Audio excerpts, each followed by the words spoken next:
Hello my friends, this is Jeannie. Welcome back. If you're new to my channel, welcome. I want to share with you a project that I completed today. This particular project is part of a mini series that I am doing in collaboration with PandahallSelected. They sent me some products to review, and one of those products was these a set of, I think they're called gilded flakes. I will link this product down below. I will link all of the products that they sent to me down below.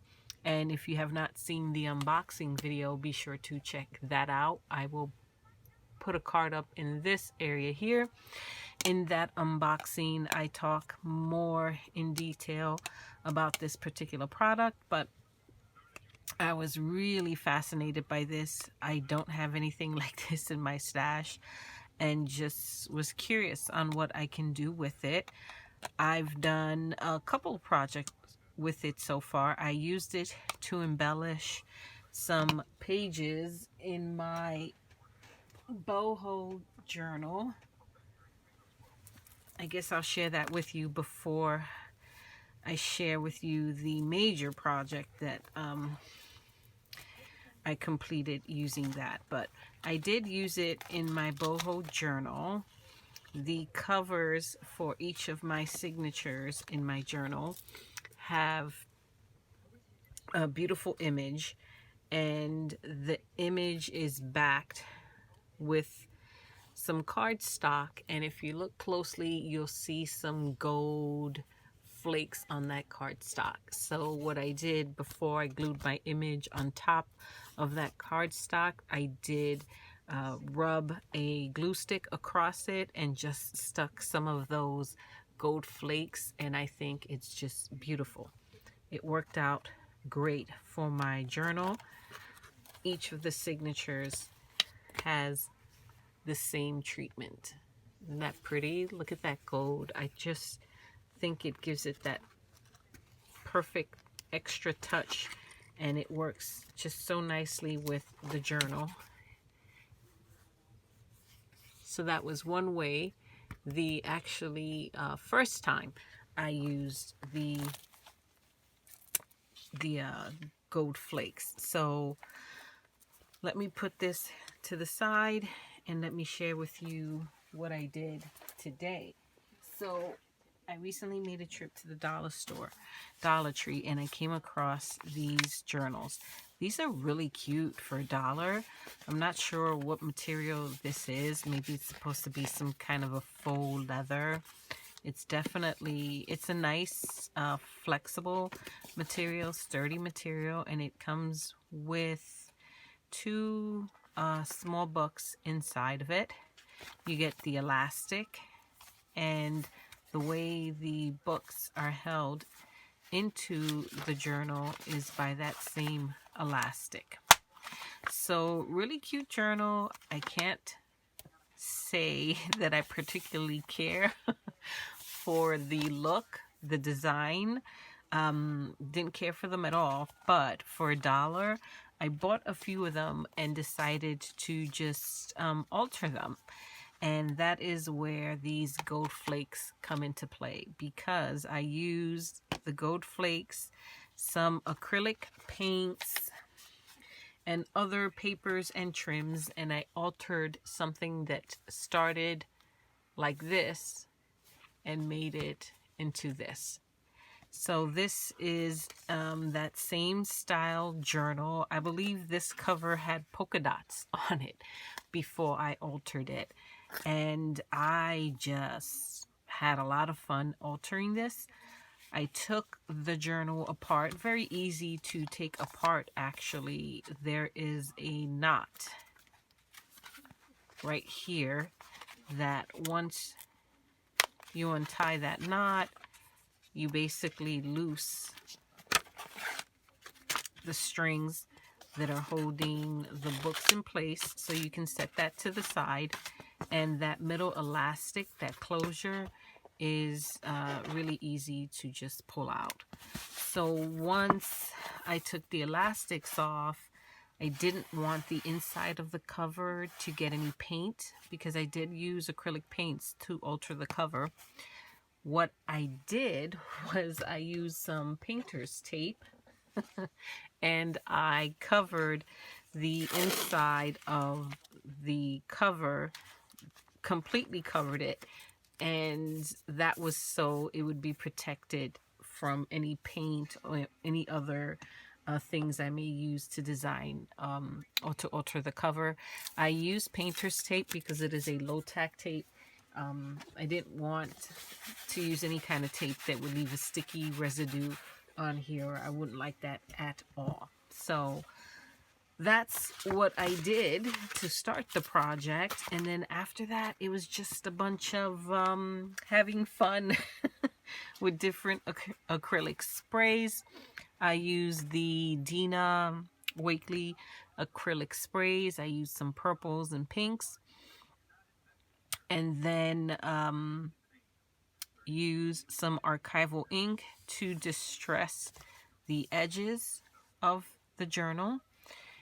Finally, I took a glue stick and just rubbed it, kind of skipped along the surface of the cover here and there, and then just rubbed some of these gold flakes wherever the glue was, smoothed it out with my hand, and I think it looks great.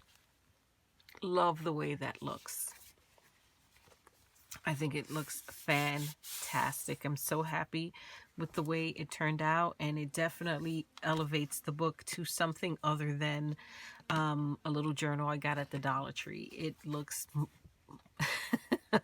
much better now, I think. For the cover, I used one of these premium paper collections that I've had in my stash for a good long while. This is by DCWV. I got this from Tuesday Morning way back when.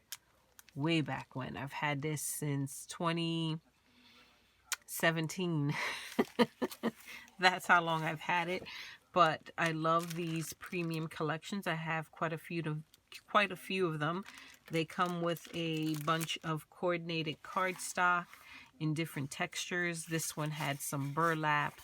This one also had some embossed paper. I didn't use the embossed paper. And it also had some glitter sheets. It's a cute little collection, so I decided to work with that. And so let me give you a close-up of my journal. So you have a general sense of how I made the cover. And I wanted the front cover to have something other than just this look. So I took some burlap, and on top of the burlap put some designer cardstock. This pretty pattern. I absolutely love it. I think the colors worked well. And just to have a feature, a focal point, I had this huge, it is huge, metal owl in my stash for a good long bit. So before I glued this panel onto the front cover, I did stitch the owl. Do you see the owl has like a little loop at the top? I stitched them onto the journal using that loop and some wax thread. I like the movement. I debated whether or not I wanted to glue him down. Honestly, even if I glued him down, I still would have gone in with the stitch just to secure it, because I mean, it's a heavy piece of metal, and I would have been I would be afraid that the glue would fail and it would fall off at some point. By having that stitch at the top, I pretty much guarantee that this owl will not separate from this book unless someone does it intentionally. So yeah, I think it looks really, really cute. I think it works with the flower. I had this metal plate at the bottom. It says reality has limits, imagination is boundless. I used 2 brads to attach that, and all that was attached to the panel before I glued the panel onto the cover, because I wanted the back of the brads and the knot of the thread here, all of that to be hidden behind the panel. I didn't want it poking through on the inside cover. So that's the cover. I think it looks great. I think the gilded flakes just worked out beautifully, and I have like at least 2 more of these, so I'm super excited. I'm gonna try to do one in silver, I think, but that's the cover. For the little booklets on the inside, I did a very simple treatment. All I did was take some paper and wrap the cover of the little booklets in that paper. I've had this in my stash for a little bit. It's called Susan Leonard's Casimir Art Mécanique. I've had this in my stash for a little bit. I don't even know where I got it from, but the papers are so fun. They're double-sided, and the colors just worked out. But the sheets are fun. I use those sheets to line each of the books. The sheets were a little short. They didn't quite fit the book, but I was okay with that. All I did to try to disguise that a little bit was just ink the edges of the book with some archival ink, and the color is Ground Espresso. I wanted it really dark to match kind of the dark inside cover. And it was also short. It didn't basically come to the edge of the book, so I covered that by using some trim. I've had this trim in my stash for a little bit, so I added some trim to the front and some to the back. So after the book was painted, I put the elastic back in, slipped the books back into the book as well, and very, very pleased with the way it turned out. I like it a lot. It was fun to do. I did it while I was watching Dexter, so all in all, a very good crafty day for me here in my craft room. So that is my project share, my friends. I just wanted to share it with you. I'm proud of the way it turned out. I don't live with anybody who's into crafting, so I don't have anyone to share my projects with, so I share them with you. And hopefully you'll get a kick out of them the same way I do. So let me know what you think. If you have purchased these journals at the Dollar Tree, what do you do with them? Do you use them as is? Do you alter them? I'm always curious to know what other people do for $1. These books are a phenomenal bargain. That's like a great bargain, even if you use them as is. Anyway, again, the gilded flakes are from PandahallSelected. I will link them down below. Be sure to check them out. There's also a coupon code down below. And I believe that's it. Thank you, my friends, for watching. I truly do appreciate it. And I will catch you all in the next video. Until next time, bye-bye.